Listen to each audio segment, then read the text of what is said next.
వాక్యము ద్వారా ఆలోచించగలిగితే ఈరోజు బ్రతుకు దేవుని అరచేతిలో పెట్టుకొని మానవులు ఉంటున్నారన్నటువంటిది మనం జాగ్రత్తగా ఆలోచించాలి. ఈరోజు మనుషులు పుట్ట చేత పట్టుకొని బ్రతుకుతున్నటువంటి వారిగా మనకు కనిపిస్తారు.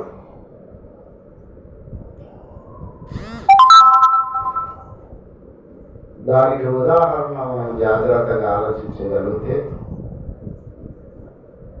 అనేక మంది యువత లేక అనేక మంది మనుషులు ఈరోజు విదేశాలకు వెళ్ళిపోతున్నారు. ఎందుకు వెళుతున్నారు అన్నటువంటిది మనం ఆలోచించగలిగితే వారి యొక్క జీవన ఉపాధి నిమిత్తం. ఏ నిమిత్తమమ్మా? జీవన ఉపాధి. అంటే జీవన ఉపాధి అంటే వాళ్ళు జీవించడానికి, మరి వాళ్ళు బ్రతకడానికి పని చేసుకోవాలి. డబ్బులు వస్తాయి. డబ్బులు వస్తే జీవనం కొరకు తాము బ్రతకడానికి ఆహారం వస్తుంది అనే విధంగా వారి యొక్క బ్రతుకు తెరువు కొరకు, వాళ్ళు బ్రతకడానికి, జీవనోపాధి కొరకు, జీవించడానికి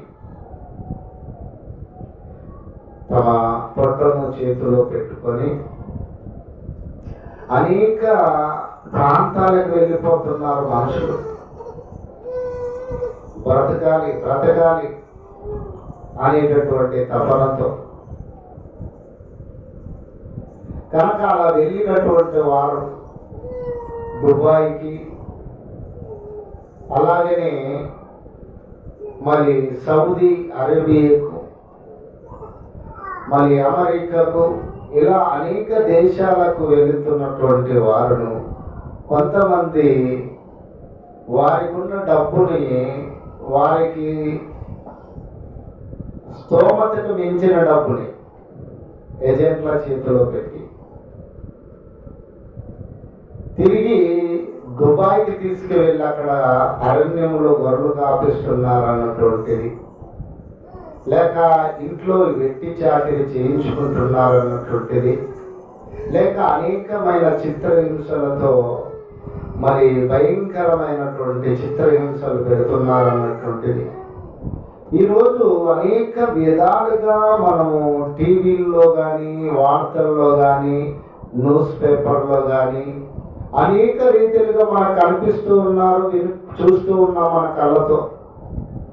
నేను ఫలాని ఏజెంట్కి ఫలాని దుబాయ్కి వెళ్ళడానికి ఇంత డబ్బుని నేను ఏజెంట్కి పే చేశాను, అతడు నాకు ఏదో జాబ్ అని చెప్పి అక్కడికి వెళ్ళిన తర్వాత నన్ను ఫలాని గొర్రెలు కాయించడానికి, లేకుంటే వెట్టి చాకిరీ చేయించుకుంటున్నారు, నన్ను చాలా ఇబ్బంది పెడుతున్నారు అన్నటువంటిది శిల్పీల ద్వారా, మళ్ళీ ఈరోజు సోషల్ మీడియా ద్వారా వారి యొక్క బాధను, వారి యొక్క గోడును మనం చూస్తూ ఉన్నాం. మేము మోసపోయామన్నటువంటిది మనం వింటూ ఉన్నాం. కనుక మోసపోయినటువంటి వారు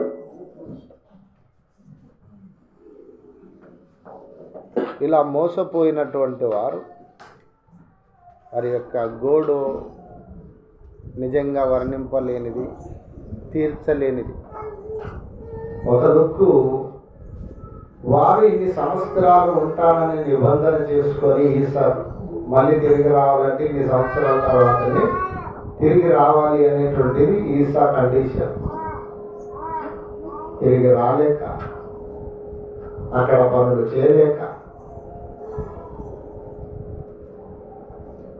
మరి ఏమి చేయాలనో తోచక, ఎవరికి చెప్పుకుందామంటే కూడా వినే పరిస్థితుల్లో లేరు, ఎవరు వినరు. కనుక ఇదంతా ఎందుకు జరుగుతుంది అన్నటువంటిది మనం జాగ్రత్తగా ఆలోచించగలిగితే కారణం బ్రతుకు కొరకు, వాళ్ళు బ్రతకడానికి, వాళ్ళు జీవించడానికి అన్నటువంటిది జగమెరిగిన నిజమే. అయితే ఇంకొంతమంది అవయవాలు అమ్ముతుంటారు బ్రతకలేమా, కొంతమంది శరీరాలను అమ్ముకుంటుంటారు బ్రతకలేమా, ఇంకొంతమంది పిల్లలను నేను సాకలేను అని చెప్పి పిల్లల్ని కూడా పసికందులను కూడా కన్న తర్వాత చెత్త కుండీల్లో మరియు నదులలో అనేక రీతిలుగా చిన్న పసికందులను సైతం పారవేసే విధంగా లేక వారిని చంపివేసే విధంగా ఉంటూ ఉన్నారంటే ఇదంతటికి కారణం ఏంటంటే మనిషికి ఉన్నటువంటి బలహీనత ఏంటంటే అదే జీవనోపాధి కొరం. నేను చాకలేను, నేను పోషించలేను, నేను బ్రతకలేను, కనుక నేను ఏదో ఒక ప్రాంతానికి వెళ్ళిపోయి బాగా అక్కడ డబ్బులు సంపాదించుకొని నా కుటుంబము, నా పిల్లలు, నేను బాగుండాలనుకునేటువంటి ఆలోచనలు చేస్తున్నటువంటి మానవాళికి దేవుడు చెప్పాడు ఒక విషయాన్ని, ఒక గొప్ప విషయాన్ని దేవుడు చెప్పాడు. ఆ విషయాన్ని జాగ్రత్తగా మనం చదవగలిగితే 3వ అధ్యాయం యెషయా గ్రంథము 3వ అధ్యాయం 1వ వచనంలో బైబిల్ తీయాలి. నువ్వు ఎక్కడో చూడు, నీకేడికి రాలేదు. 3వ అధ్యాయం 1వ వచనం చదవండి. చూడండి ఏమంటున్నాడు దేవుడమ్మా, ఆలకించుడి, ప్రభువును సైన్యములకు అధిపతియగు యెహోవా పౌషణ ఆధారమును మరి ఏముందమ్మా కింద అన్నోదకముల ఆధారమంతయు పోషణమంతయు మనకు అయ్యున్నాడు ఆయన.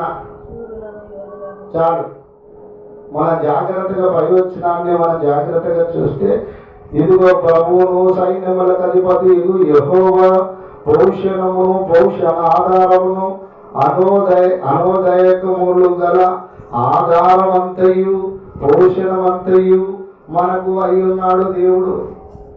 ఎన్నో రకాలుగా మనల్ని పోషిస్తూ ఉన్నాడు దేవుడు, ఎన్నో రకాలుగా మనకు మరి నిజంగా ప్రభు పోషిస్తూ ఉన్నాడు దేవుడు. ఎలా పోషిస్తూ ఉన్నాడు దేవుడు, ఎలా మనకి పోషణ ఆధారమై ఉన్నాడు దేవుడు. ఈ ప్రపంచంలో మానవాళికి తెలియనటువంటి గొప్ప విషయాన్ని దేవుడు రాయించాడు.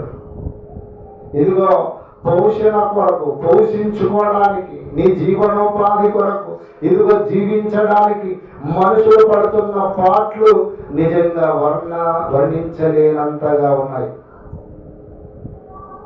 కనుక మనుషులకి జరుగుతున్నటువంటి పరిస్థితులు, కొంతమంది అలా అక్కడికి వెళ్ళిపోతే ఇక్కడ కుటుంబం చెల్లాచెదరైపోతుంది, లేక మరి కుటుంబమును చూడక అతని పరిస్థితి అలా ఉంటుంది. కనుక ప్రపంచమే జీవనోపాధి కొరకు పరుగులు తీస్తుంది. చూడండి, రాత్రి వరకు, ఈరోజు పగలంతా పనికి వెళ్ళిపోయారు, మళ్ళీ రాత్రి వచ్చిన తర్వాత ఇంట్లో పని చేసుకోవాలి, తర్వాత నిద్రపోవాలి, ఉదయం లేవాలి, మళ్ళీ పనికి పోవాలి. ఇదంతా ఎందుకొరకంటే పోషణం కొరకు, పోషించుకోవడానికి పిల్లలను, తన కుటుంబాలను. అయితే దేవుడు ఏమంటున్నాడో తెలుసా, చాలా మంది ప్రార్థన కూడా రాకుండా ఆదివారం కూడా మరి ఒంటి దగ్గర ఉన్నప్పుడు ఏం చేస్తారంటే పనికి వెళ్ళిపోతారు. చెప్పాను నేను, పనికి ఆదివారం మీరు బంద్ చేసుకోండి అంటే కూడా వెళ్ళిపోతున్నాను. తెలుసా, ఆదివారము దేవుని మందిరానికి పోవాలి, ప్రార్థన పోవాలి. అలా వెళ్ళకుండా ఏం చేస్తున్నారు, ఎందుకు వెళ్తున్నారంటే జీవనోపాధి కొరకు, పోషణం కొరకు, పోషించబడట కొరకు. అంతేనమ్మా, అంతేనా? అయితే దేవుడు ఏమంటున్నాడు, నిజంగా నువ్వు దేవుని నమ్మగలిగితే, దేవుళ్ళో విశ్వాసము నీకున్నట్లయితే నిజంగా దేవుని నువ్వు నీ పూర్ణ మనసుతో, పూర్ణ హృదయంతో, పూర్ణ వివేకంతో నువ్వు స్తుతించినట్లయితే, ఇదిగో దేవుడు అంటున్నాడు, ఇదిగో పోషణ ఆధారమునై ఉన్నా నేనే పోషిస్తాను నిన్ను. నేనే పోషణ ఆధారం. పోషణానికి నువ్వు బ్రతకడానికి ఆధారం ఎవరంటే తెలుసా? ఎవరమ్మా ఆధారము ఈరోజు పోషించబడడానికి?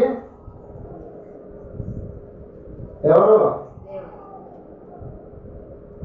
దేవుడు. తెలుసా?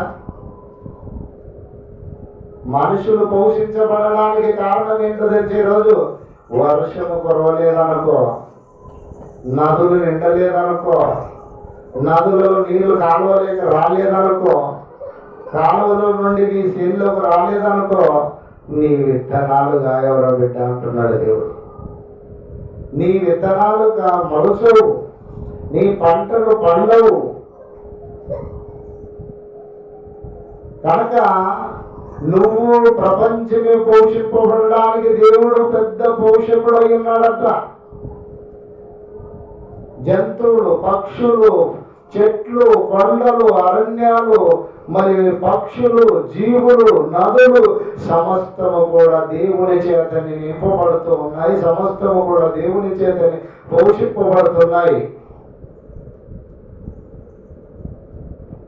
కనుక మనం ఏం చేయాలి? దేవుణ్ణి మనం విడిచిపెట్టకూడదు, దేవుణ్ణి మనం మరిచిపోకూడదు.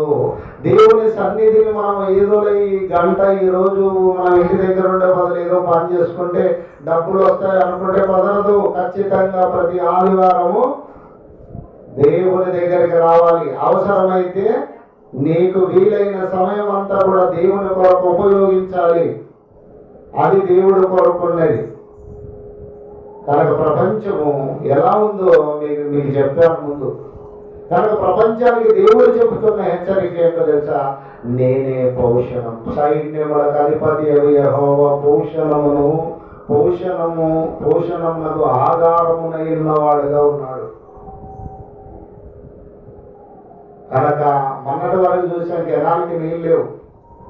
ఎందుకు లేవు నీళ్ళు?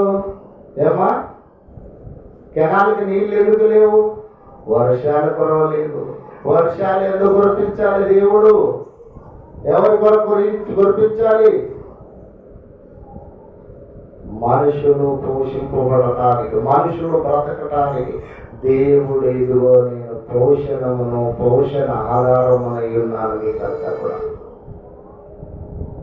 పోషిస్తున్నటువంటి నన్ను మరిచి మీరు పోతున్నారు కనుక అనేకమైన ఇబ్బందుల్లో, అనేకమైన శోధనలో, అనేకమైన పరిస్థితుల్లో, అనేక విధాలుగా మీరు నలిగి మరి మట్టిలో కలిసిపోతున్నారు, చెల్లా చెదరవుతున్నారు, నాశనం అయిపోతున్నారు అన్నటువంటిది దేవుడు చదివిస్తున్నాడు. కనుక దేవుడు ఇంటి దగ్గర కూర్చుంటే దేవుడు పువ్వు పెడతాడా అంటుంటారు చాలా మంది. అవసరమైతే పెడతాడు. నీకు తెలుసా? నీకు కనుక ఎలా పోషిస్తున్నాడు దేవుడు, ఎలా మనల్ని కాపాడుతున్నాడు. ఆయన ఊపిరి ఆయనది, నీళ్లు ఆయనవి, గాలి ఆయనదు,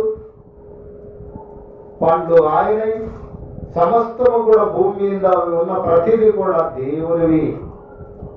దేవుని చేత పోషింపబడుతున్నవారు మనం.